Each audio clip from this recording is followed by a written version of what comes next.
Las manifestaciones en Cuba despertaron nuevamente la persecución mediática sobre lo que significa la isla en términos políticos, sociales y económicos.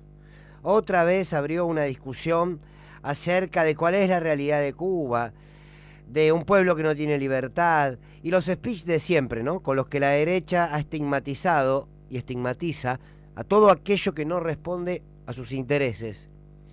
Lo primero que urge decir es que la mayoría que habla de Cuba y que opina sobre Cuba lo hace desde un lenguaje, desde determinados conceptos, desde particulares parámetros sociales, a través de determinados prismas instalados por una educación en términos neoliberales. Quiero decir, por ejemplo, evalúan y determinan si en Cuba se vive o no en libertad bajo los conceptos de libertad individual establecidos por un capitalismo que nos hizo creer que la libertad es poder hacer lo que yo quiero, mientras las mayorías no pueden elegir si quieren comer o no, porque directamente no comen. Una libertad educada en la posibilidad del consumo.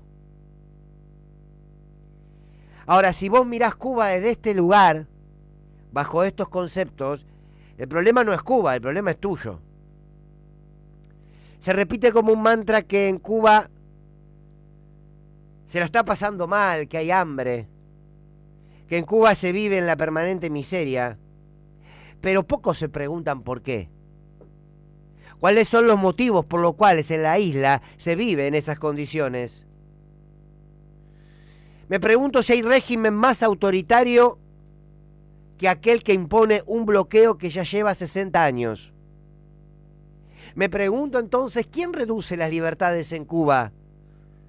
¿La revolución cubana o los intereses extranjeros?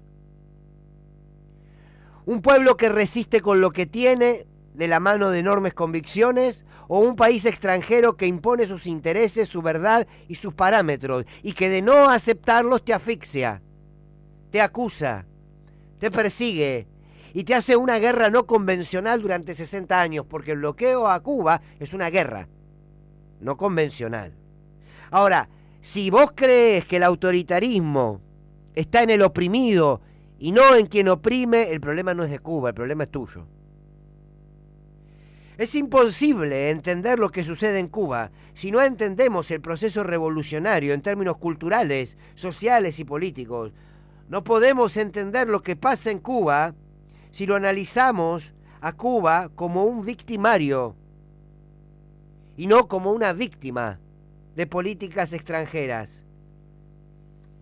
Antes de hablar de Cuba, debemos asumir que todos en mayor o en menor medida hemos sido educados en un lenguaje de una cultura que reduce el análisis y que solo acepta un único pensamiento, y justamente Cuba viene a poner discusión a ese pensamiento único. Por eso muchos no lo comprenden o no quieren hacerlo.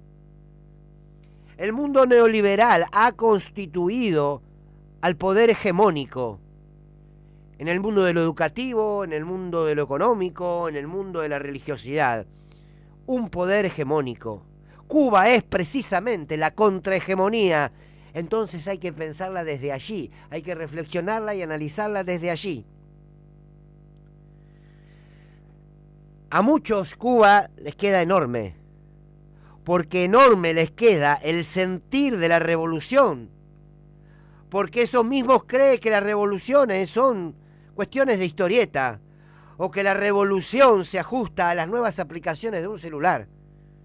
A muchos les queda grande Cuba porque no pueden entender que un pueblo sienta que el otro es parte de uno y que ese uno que constituyen son al mismo tiempo todos y todas. ¿Hay necesidades en Cuba? Sí, claro. ¿Hay enojo en algún sector de la sociedad en Cuba? Sí, claro. ¿Hay miradas distintas en Cuba? Sí, claro. ¿En qué país no las hay? Quizás algunos prefieran que Cuba sea Panamá. Como decía ayer Cintia García, ese 5N. Porque si Cuba no fuese Cuba, sería Haití. Y ahí no protesta nadie, ¿no? O sería Puerto Rico. Ahora, te horrorizás por 500.000 cubanos que con derecho protestan en una Cuba asfixiada, pero mirás para el costado, cuando el gobierno de Colombia o de Chile mata a mansalva a su pueblo en la calle. Entonces, si mirás así, el problema no es Cuba, el problema sos vos. Si el mundo quiere discutir a Cuba, bueno, a buena hora, hagámoslo.